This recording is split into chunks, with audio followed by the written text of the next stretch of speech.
Sur Auteur en live. Donc ce soir, c'est David Diaz que nous allons écouter. Et du coup, David, je te laisse te présenter. Bonsoir tout le monde. Voilà, je suis David Diez. Je suis à la base un kiné ardennais, donc nord de la France. Et ça fait 3 4 ans que j'ai démarré des masterclass pour devenir écrivain. C'est un plaisir que j'ai depuis longtemps. Et donc je viens de sortir en maison d'édition la première saison de ma série littéraire, L'innocence assassinée. Voilà. Donc le roman comprend les 8 premiers épisodes. Et la saison se termine. Voilà. Donc voilà, c'est moi. Et depuis combien de temps écris-tu? Ouais, quand j'étais plus jeune, j'écrivais beaucoup pour moi, puis j'ai tout arrêté. Et c'est revenu il y a 4 5 ans. J'avais beaucoup d'idées, beaucoup de cauchemars, beaucoup de trucs qui me gênaient. Donc je me suis dit, il faut que j'écrive. Et donc j'ai démarré par des masterclass. Il y a 4 5 ans à peu près. Masterclass, après des nouvelles dans des recueils pour des bonnes œuvres avec les auteurs masqués. Et puis petit à petit, voilà, j'ai écrit mon premier bouquin en auto-édité et donc en fait le second en maison d'édition qui vient de sortir. Donc 4 5 ans à peu près, je dirais, ouais. C'est proche de la réalité. Bonsoir, Plume d'Ange, bienvenue à toi. Et du coup, qu'est-ce qui t'a donné envie d'écrire? Et coucou Mais en Frézouille. fait, comment? Ah, pardon. Bonjour. En fait, j'ai toujours aimé raconter des histoires depuis que je suis gamin. Ça m'a jamais quitté. Il s'est passé une chose qui a fait que j'ai carrément arrêté du jour au lendemain quand j'étais adolescent et c'est revenu tardivement. Mais raconter des histoires, scénariste en fait, c'est surtout ça qui me plaisait. Raconter des histoires, j'ai toujours eu envie. Mais après, écrire, ça s'apprend. Donc j'ai fait des masterclass parce que scénariste, c'est compliqué, c'est pas donné à tout le monde. Donc j'ai appris à écrire pour pouvoir écrire les histoires que j'avais en tête, tout simplement. Mais raconter des histoires, j'ai toujours eu. Écrire, c'est venu après, mais raconter des histoires, c'est un plaisir que j'ai depuis tout petit. Donc qui m'a jamais vraiment quitté, ça. D'accord. Et du coup, pourquoi avoir fait le choix de Évasion Édition? C'est bien ça? Ben, en fait, à la base, je voulais être oui, c'est ça, Évasion Édition, ouais, avec Marilyn Richard. Je voulais faire auto-éditer, comme beaucoup.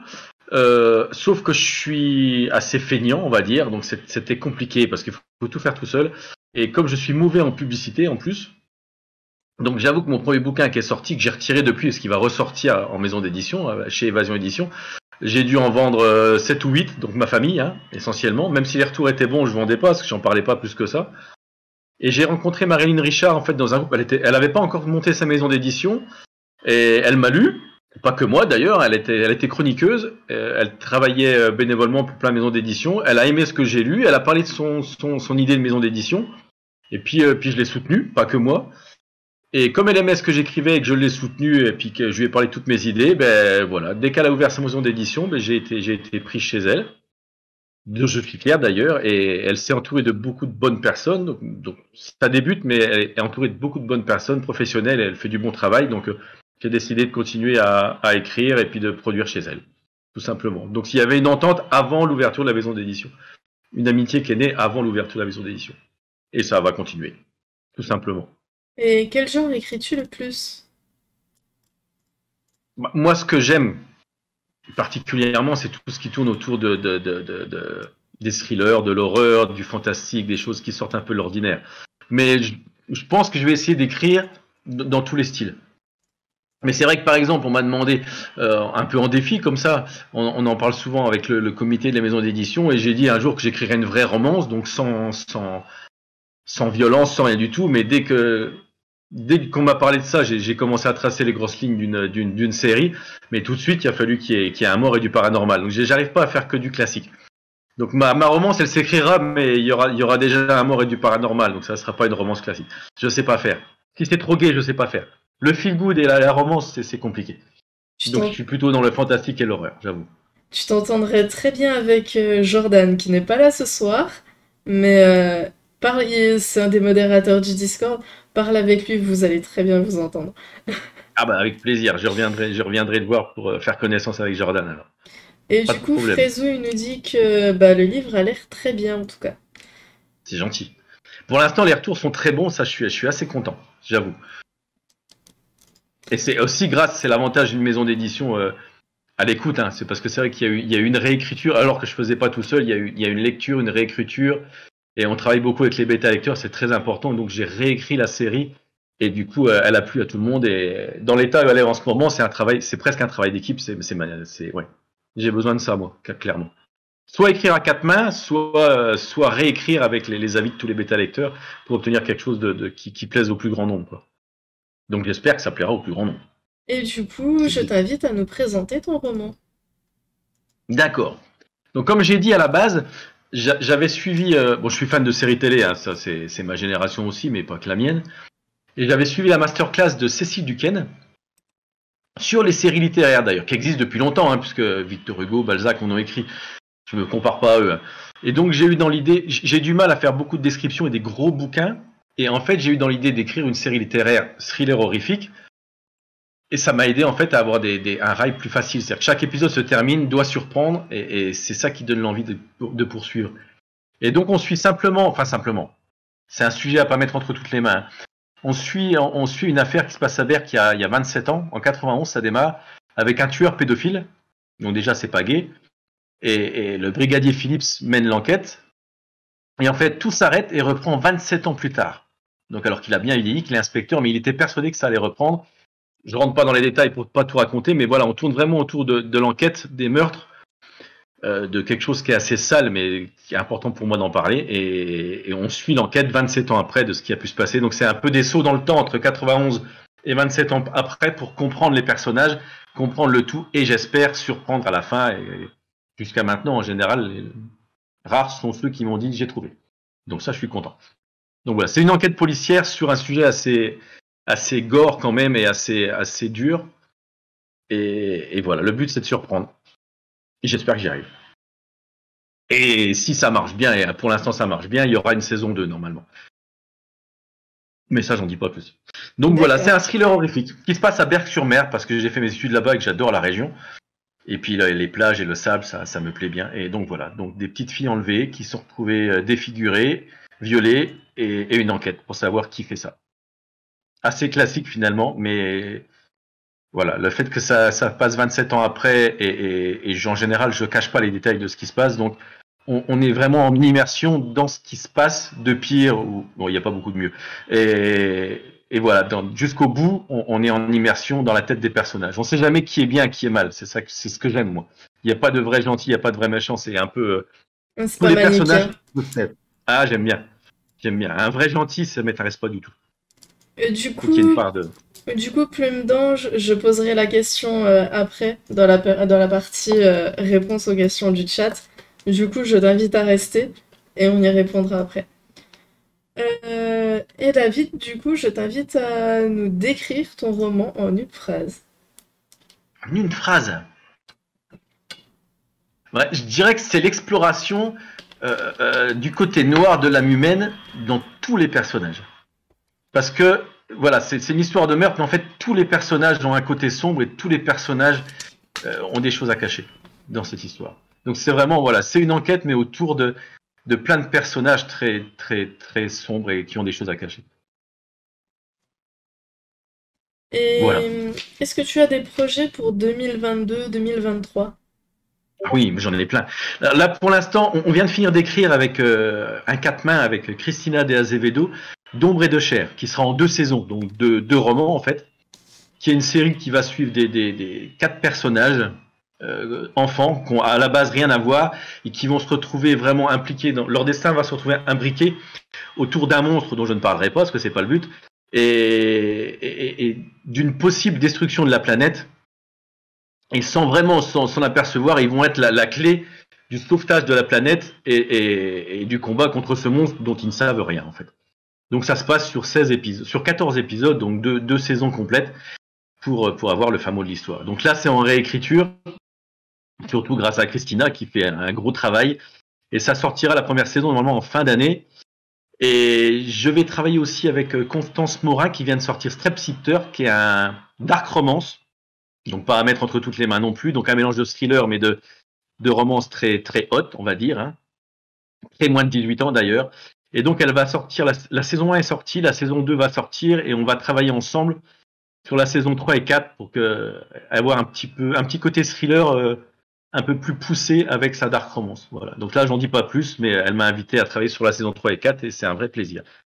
Sinon, des projets, j'en ai plein. Là, je peux en parler pendant 1 heure.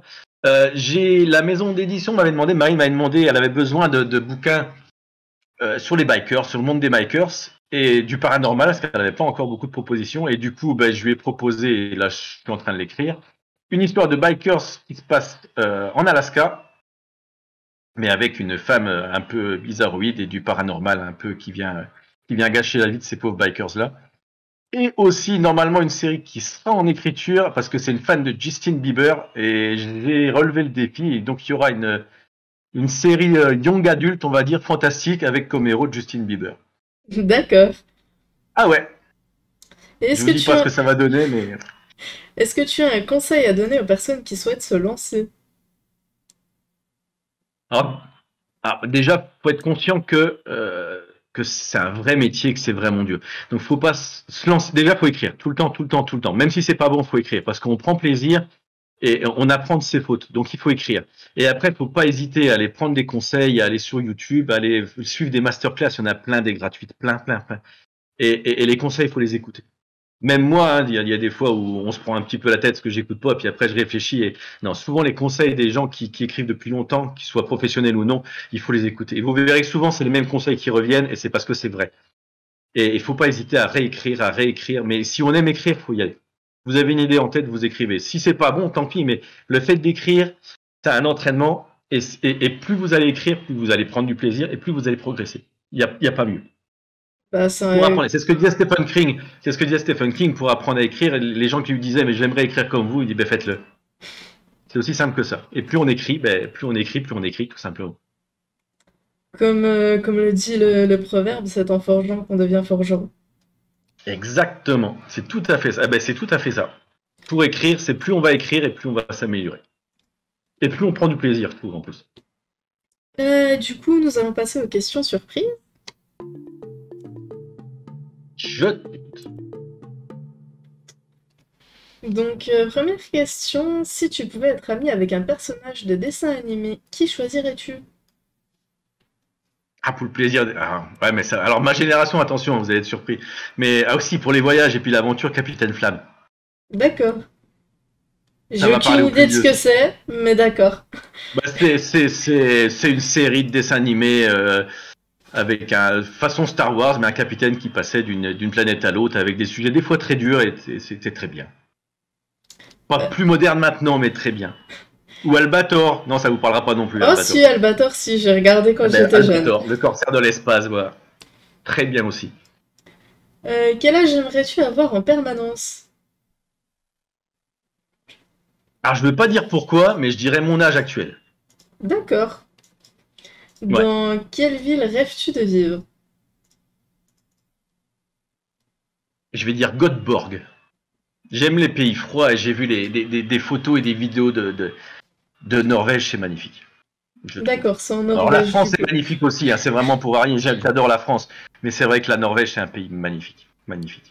Ou le Québec, pareil, les forêts québécoises sont magnifiques. Donc des Dans... pays froids, je suis désolé. D'accord.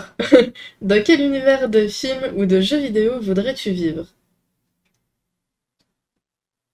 Je suis plus trop jeux vidéo, donc on va dire univers de films. Star Wars. Ça, j'ai grandi avec Star Wars. Il me semble que je suis né à la sortie du premier film, donc j'ai grandi avec Star Wars. Aussi bien les BD, les livres Star Wars, je les ai tous lus, les films, c'est voilà. Donc c'est un univers que j'adore. C'est très heroic fantasy, donc je suis mauvais pour écrire ça, j'en écrirai certainement jamais, mais à lire et à voir, j'adore. Donc Star Wars sans hésiter. Et sur quel sujet pourrais-tu faire une présentation de 40 minutes sans préparation?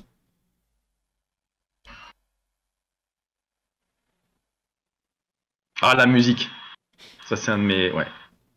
Quel que soit le rap, la variété française, le hard rock, j'aime tout et je ne passe pas une journée sans qu'il y ait de la musique, soit dans la voiture, soit là où je travaille. Comme je suis libéral, j'ai cette chance-là. C'est tout le temps, tout le temps. Soit je fredonne pas, mais il faut soit de la bonne guitare, soit de la bonne musique, soit et bizarre et du jazz quand j'écris, ça c'est autre chose. Mais voilà, des bonnes paroles ou de la bonne musique, mais il faut qu'il y ait tout le temps. Donc ça, je peux en parler, il y a pas de souci. La ville de Sinking City, non, je sais plus c'est laquelle, mais ça se passe en Amérique, donc non, pas aux États-Unis, donc je pense pas que ça soit la même ville. Ah non, Berck, c'est. Non. Ouais. Berck, c'est en France. Déjà, le nom Berck-sur-Mer, c'est pas très ricain. Non, non, c'est en France. Euh, et du coup, bah, nous allons passer bientôt aux questions du chat. Juste avant, ce livre est actuellement à gagner, donc c'est les pierres de la prophétie. Chaque mois, je fais gagner un livre. Il se trouve que ce mois-ci, c'est le mien.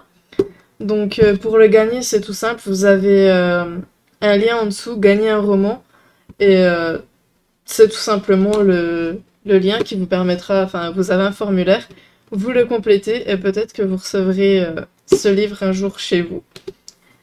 Et voilà. Donc n'hésitez pas à vous inscrire, c'est simple. Il y a vraiment pas grand-chose à faire, juste un petit questionnaire très rapide pour que j'ai les informations pour vous l'envoyer. Si vous avez aimé cette vidéo, n'hésitez pas à vous abonner, à mettre un pouce bleu également. Ça soutient énormément la chaîne, donc c'est comme ça vraiment que vous nous aidez. Et on se retrouve bientôt pour une prochaine interview.